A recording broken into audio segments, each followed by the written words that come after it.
Hello friends, मैं गौरव कुमार आप सभी का स्वागत करता हूं आपके अपने channel Gaurav Kumar Singh online classes पे। आज हम लोग पढ़ने वाले हैं रेशनल नंबर और इरेशनल नंबर के बारे में। साथ ही हम लोग पढ़ने वाले हैं कि जब भी हम किसी नंबर को किसी किसी नंबर से दूसरे नंबर में डिवाइड करते हैं तो उसका डेसिमल एक्सपेंशन हमेशा या तो टर्मिनेटिंग होता है या फिर नॉन टर्मिनेटिंग का रिपीटिंग होता है, मतलब शांत होता है या अशांत आवर्ती होता है। चलिए शुरू करते हैं। सबसे पहले है हमारा रेशनल नंबर। रेशनल नंबर क्या होता है? तो rational number the numbers of the form p by q where p and q are integers. वैसे नंबर्स जो p बाई क्यू के फॉर्म में होते हैं, जैसे 4/3, 8/9, 17/8, इस तरीके से p बाई क्यू के फॉर्म में होते हैं।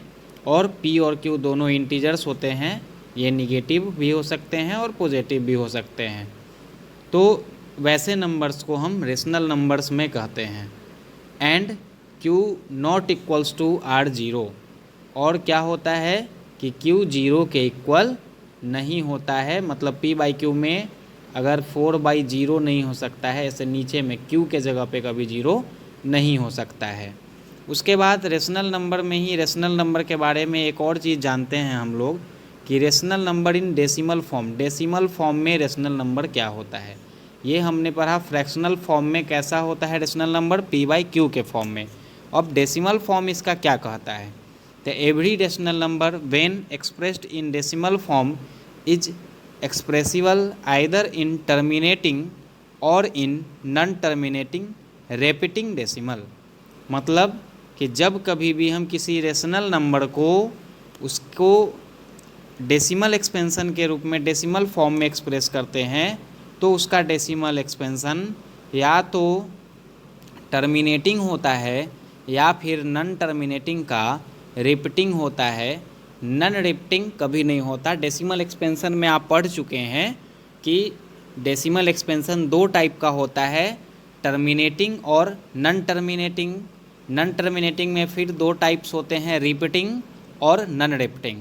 तो कभी भी कोई भी p बाई क्यू फॉर्म का नंबर नॉन टर्मिनेटिंग का नॉन रिपीटिंग नहीं हो सकता।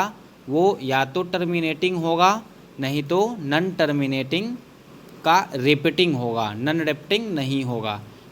अब हमने पिछली वीडियो में आपसे डिस्कस किया था डेसिमल फॉर्म वाले में कि जब भी हम किसी नंबर से किसी दूसरे नंबर को डिवाइड करते हैं तो यहाँ अगर डेसिमल का यूज होता है इसके क्वोशेंट में तो वो हमेशा रिपीटिंग होगा या तो टर्मिनेटिंग होगा। अगर टर्मिनेटिंग हो गया तो ठीक है, अगर नॉन टर्मिनेटिंग होता है तो हमेशा रिपीटिंग होगा, नॉन रिपीटिंग कभी नहीं होगा। तो हमने ऐसा क्यों कहा, किस बेस पे कहा, और ये हमेशा सही है। हम कभी सोचेंगे ही नहीं कि p बाई क्यू फॉर्म का मतलब किसी नंबर से किसी दूसरे नंबर को डिवाइड करने पे नॉन रिपीटिंग भी हो सकता है, वो हमेशा रिपीटिंग होगा। ऐसा क्यों? तो हमारा रेशनल नंबर क्या कहता है कि p बाई क्यू फॉर्म में हो। p बाई क्यू फॉर्म का मतलब क्या है? अगर ये 3 से हम 14 में डिवाइड कर रहे हैं, इसका मतलब क्या है कि 14/3 लिखा हुआ है। किसी नंबर को डिवाइड करना मतलब उसका p बाई क्यू के फॉर्म में होना, और ये चीज़ हो गया। फिर हमारा रेशनल नंबर क्या कहता है डेसिमल फॉर्म में कि या तो वो टर्मिनेटिंग होगा और नहीं तो रिपीटिंग होगा। इसका मतलब क्या हुआ कि किसी भी नंबर को अगर हम डिवाइड करते हैं तो या तो वो हमारा नंबर टर्मिनेटिंग होता है या तो रिपीटिंग होगा। डिवाइड करने पे कभी भी नॉन रिपीटिंग नहीं होगा। क्यों? क्योंकि रेशनल नंबर या रिपीटिंग और टर्मिनेटिंग ही होता है, नॉन टर्मिनेटिंग कभी नहीं होता है। अब दूसरी बात है कि रिपीटिंग कब होगा और टर्मिनेटिंग कब होगा, इसको कैसे समझेंगे? तो p बाई क्यू में q अगर 2m इंटू 5m मतलब 2 और 5 फॉर्म का होता है तो हम समझेंगे कि वो टर्मिनेटिंग है, और 2m और 5n फॉर्म का नहीं होता है तो हम समझेंगे नॉन टर्मिनेटिंग है। इस चीज़ को हम लोगों ने डेसिमल एक्सपेंशन वाले वीडियो में बहुत अच्छी तरीके से डिस्कस किया था।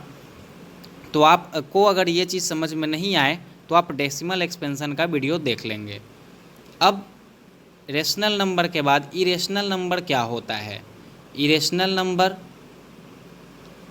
नंबर में हम देखते हैं a number which can be expressed as a non terminating.